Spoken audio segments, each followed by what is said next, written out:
push the button? No, it just does that. That's silly. Okay, here we are again with historical tea with the twins. I'm Kelly, and I apologize for my appearance.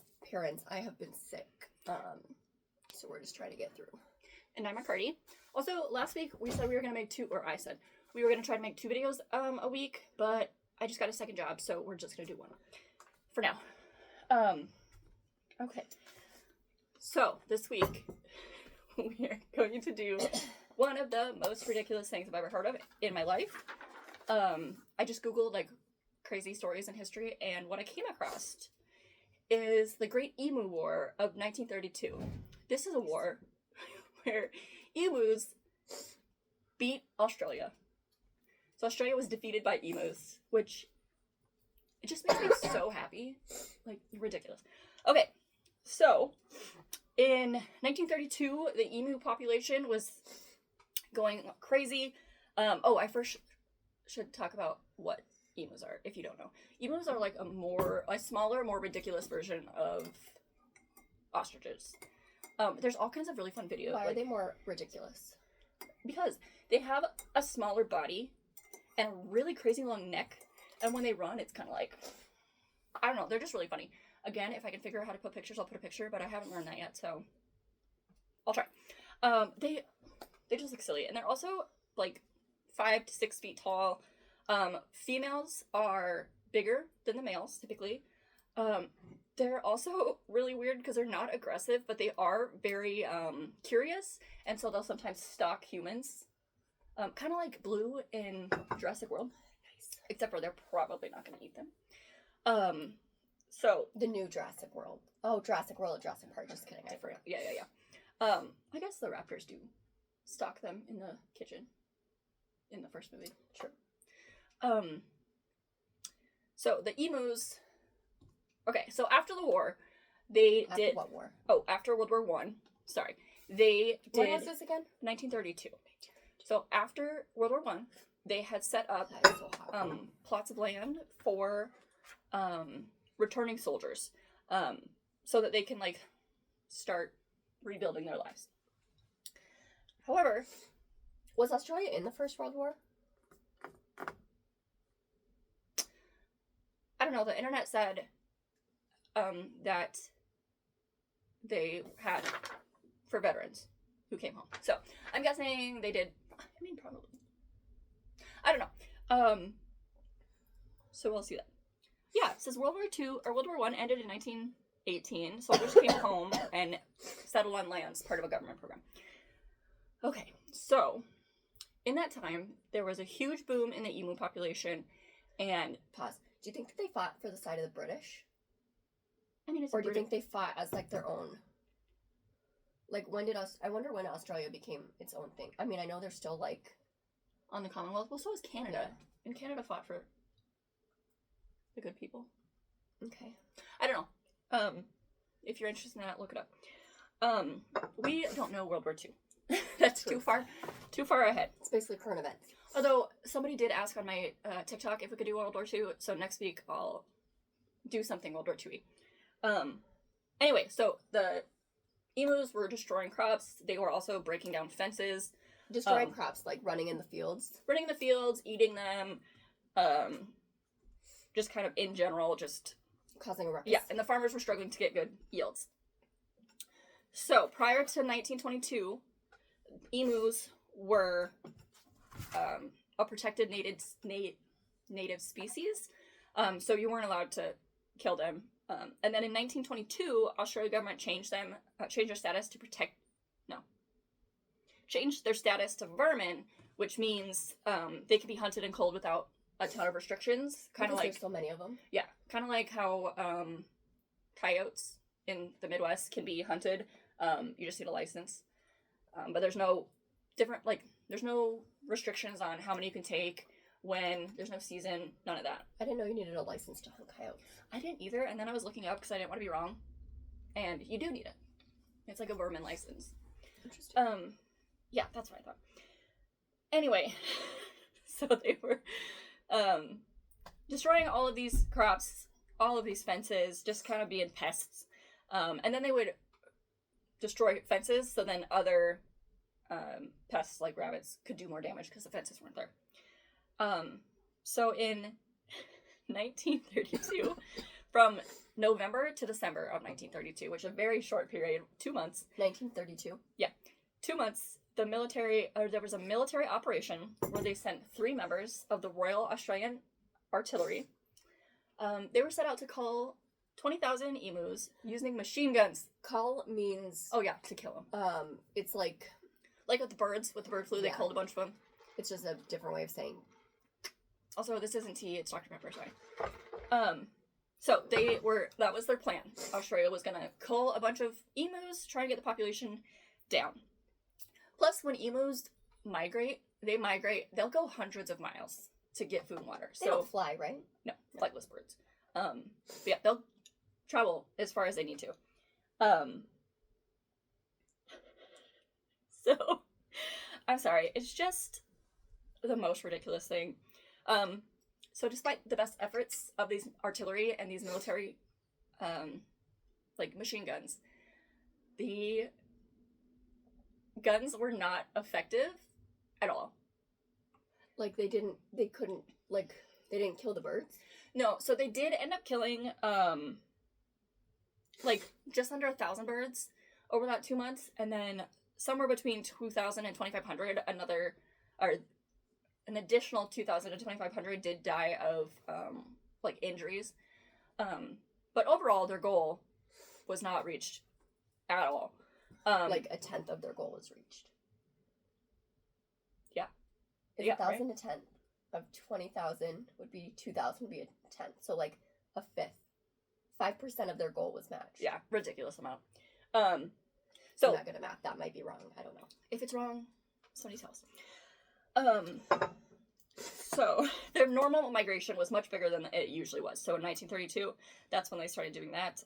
The military guns were on gun trucks. So they're driving through the landscape, and one guy or 2 guys or whoever, there's only 3 of them, so they have a machine gun, and they're one trying guy's driving, 2 guys run the gun. Yeah, trying to shoot the emus. The only thing is emus are incredibly fast and super agile. So they were able to traverse the landscape way easier than those trucks. Bob and weave. And so serpentine. Like they say when someone's shooting you. Yeah, Brandon, was the little brother on Game of Thrones when he ran in a fucking straight line. Rickon. Stupid. So yeah, just imagine full out emus running, waving their silly necks. I don't know, I didn't look that up, so probably fairly fast. Okay, so then they could avoid being hit, just running like crazy, all of that. Huge blunder. Australia was mocked. How much money do you know how much money they spent on this endeavor? I don't know, but regardless of how much it was, it's a ridiculous spending. It's nonsensical. So mocked them for losing against possibly the most ridiculous enemy ever. The world mocked them? Yeah. And then in 1934, the government started to supply farmers with ammunition and set bounties on emus. So the farmers they have bounties on pocket gophers and stuff, yeah. And then you just, or muskrats. Turn in their claws for money or whatever. Yeah. We used to do that when we were little. So, and then in 1999, they were put back on the protected list. So that now they need a permit, and they limit how many you can take and how you can hunt them. So mostly they won the war against Australia. And then I have some fun facts about emus because as I was looking them up, I just found some kind of great, and it makes them seem more unreal and made up than they already seem. Kind of like the panda, where it's how is that a bear? Also, how are they alive? Right. How are they not gone extinct yet? Okay, so their wings are super tiny compared. An ostrich has fairly large wings for the body size. Emus, let's remember, they're 5 to 6 feet tall, and they weigh 60 to 120 pounds. Large birds. Their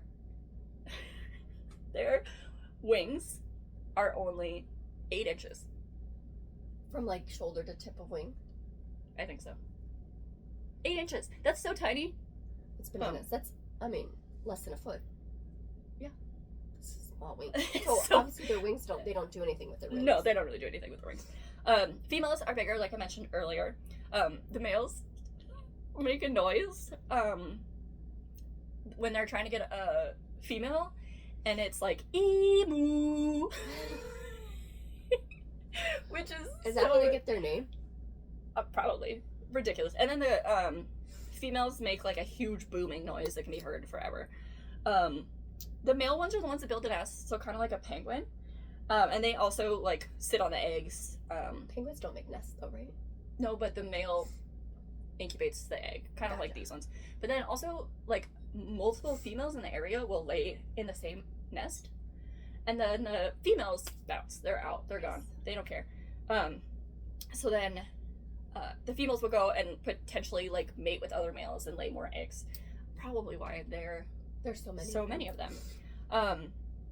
Then they incubate them for 56 days, and then the males are super protective of the chicks, and they'll just attack anything that comes by the nest, which I think is like cool.